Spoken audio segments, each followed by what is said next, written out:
This is KNX In Depth. I'm Rob Archer. I'm Charles Feldman. Right now, though, some cold medicines could soon be pulled from store shelves following a vote by an FDA advisory panel. That panel found that a decongestant in those medicines, well, it actually doesn't do anything.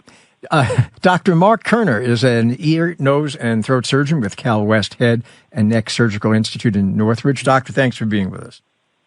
Oh, hi. Good afternoon. I'm happy to be with you. So I don't know why it doesn't really surprise me that this multi-billion-dollar industry that pumps out all of these so-called cold medicines, that a lot of the stuff that people buy when they have a cold that they think is going to work as a decongestant apparently doesn't do anything? Right. So the formulation that they're talking about now in this advisory panel is phenylephrine, which was a drug that was developed to try to replace the other drug called pseudoephedrine, which is what's in the plain old Sudafed, the original decongestant, that now you can only get behind the counter by the pharmacist because it's a component used in methamphetamines. So phenylephrine, which was felt to be a little bit safer and probably more effective, has now been found to not be effective. And we knew that as clinicians. We would see patients on these for years and years and years. I've been doing this for 30 years. And we find that they really have no effect whatsoever. But this is not the nasal spray, so I want to be clear about that. It's the phenylephrine in the pill form, which they found by looking at a number of studies that have been done over the last 20 years and looking at the original studies. It's not effective at all. Yeah, so the nasal sprays still work, because the last time I had a cold, the nasal spray cleared up my nose for me. Right. And they do work. The problem with those, and a lot of us believe those should be taken off the market too, they can cause a significant amount of rebound and problems themselves, and they have to be used very carefully and only for short periods of time. So as long as they have those kind of warnings, that's fine, and they are effective for just a few days at a time only. The problem is when they get addicted to this, to those nasal sprays that have phenylephrine, that becomes a problem as well. The phenylephrine that was in the pill has now been shown to do nothing. And we pretty much knew that as clinicians, but, we never recommend patients take those.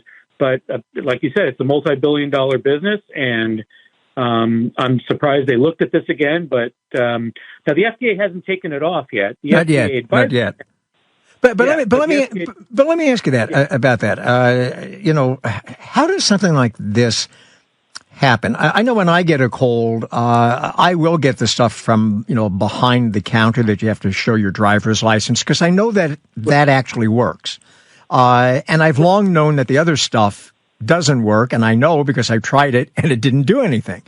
And clinicians such as yourself have known this for years. So how does it get approved in the first place, and how does it stay on the market, and it's still on the market, by the way, all of these decades when apparently you can take a sugar pill and have the same effect? Well, that's the question of the day. I mean, that's really a great question. These original studies were done probably 40 years ago or so, probably in the 70s and 80s when these compounds were developed. So I think that, they got approved, they get out there, and they're generally considered effective and safe, but they really weren't effective.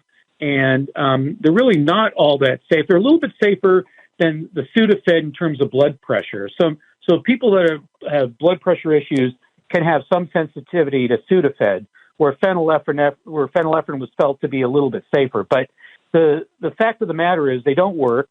And I'm really surprised, too, that it took so long for the FDA to re-look at this. Well, very quickly here, at the risk of alienating pharma companies, what should we take when we have your basic cold? Well, the best thing for this is just nasal saline irrigations or any of these nasal sprays such as Novid or xylitol or all these others that are available that don't contain these kind of medications that causes vasoconstriction. I know people like to take pills sometimes over nasal sprays, but the nasal sprays are actually more effective because they're working where the problem really is. In terms of taking oral medications, they could go with the non-sedating antihistamines that are now readily available over the counter, and those are more effective. And so you would be much better off and safer taking those. And if you don't have a particular medical issue like high blood pressure, the stuff that you get behind the counter does work. Right, and for short periods of time, not taken over a long period of time, and used in the appropriate doses that that you're supposed to use, they can be very safe. All right, Dr. Marc Kerner, thank you for joining us on the show today. Some decongestants being taken off the market because they don't work. Yeah, nothing to sneeze at.